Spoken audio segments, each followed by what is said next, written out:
Hello friends, welcome to Sai Kiruba's kitchen. இன்றைக்கி நம்ம ஒரு நார்த் இந்தியன் ரெசிபி தான் பார்க்க போகிறோம். அதுவும் நல்ல ஃபேமஸான ஒரு ரெசிபின்னு சொல்லலாம். தம் ஆலு.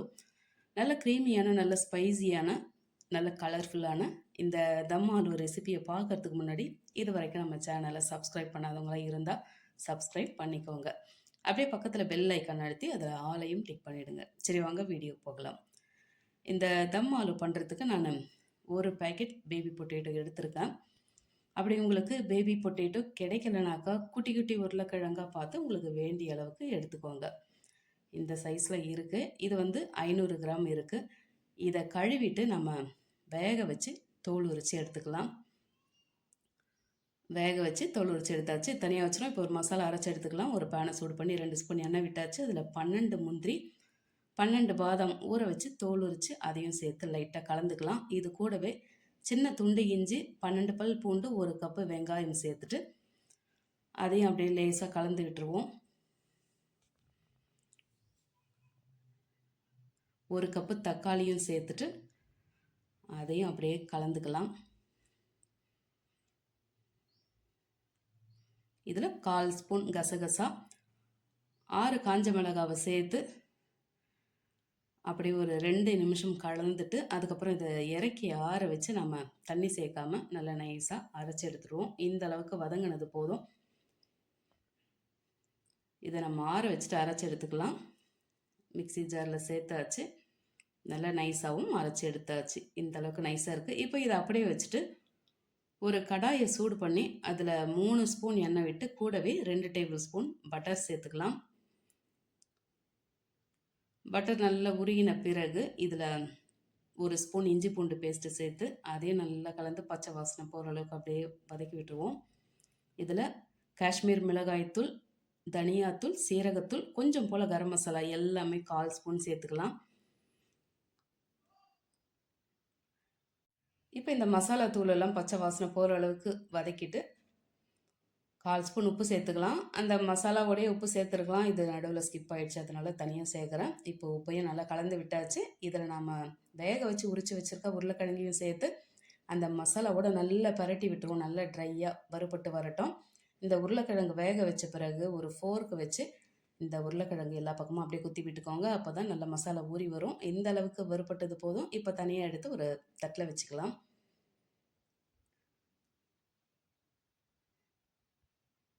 இப்போ இதே கடாயில் 3 டேபிள் ஸ்பூன் எண்ணெய் விட்டாச்சு. கூடவே 2 டேபிள் ஸ்பூன் பட்டர் சேர்த்து நல்லா பட்டர் உருகின பிறகு 3 கிராம்பு, 3 ஏலக்காய், 2 பிரியாணி இலையை சேர்த்து 1 ஸ்பூன் சீரகம் சேர்த்து எல்லாத்தையும் நல்லா பொரிய வச்சுருவோம். இப்போ எல்லாம் நல்லா பொரிஞ்சு வந்தாச்சு. இப்போ அரைச்சி வச்சுருக்க அந்த மசாலாவை சேர்த்து எண்ணெய் பிரிஞ்சு வர்ற அளவுக்கு கலந்து வதக்கி எடுத்துக்கலாம். எல்லாம் நல்லா ஒன்றா கலந்து வரட்டும்.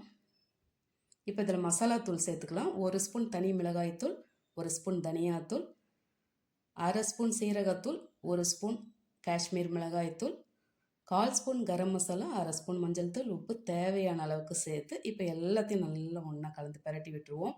இதில் நம்ம காஞ்ச மிளகாவும் சேர்த்துருக்கோம். மிளகாத்தூளும் சேர்க்குறோமே காரம் அதிகமாக இருக்குமான்னு நினைக்காதீங்க. காரம் கரெக்டாகவே இருக்குது. ஏன்னா இதில் பாதாம் முந்திரியெல்லாம் சேர்த்துருக்கோம். இப்போ இதில் அந்த மிக்சி ஜாரை அலசி எடுத்து 1 கிளாஸ் போல் தண்ணி சேர்த்தாச்சு. அதையும் நல்லா கலந்துட்டு இப்போ நம்ம வதக்கி வச்சுருக்க உருளைக்கிழங்கை சேர்த்துட்டு அதையும் நல்லா கலந்து விட்டுக்கலாம். இந்த கிரேவிக்கு நம்ம தண்ணி அதிகம் சேர்த்துடக்கூடாது. இது கொஞ்சம் திக்காகவே இருக்கட்டும். இப்போ மூடி போட்டு ஒரு 3 நிமிஷம் அப்படியே கொதிக்க வச்சுருவோம். ரொம்ப கொதிக்கக்கூடாது. இது பாருங்கள், கொதித்து வந்தாச்சு.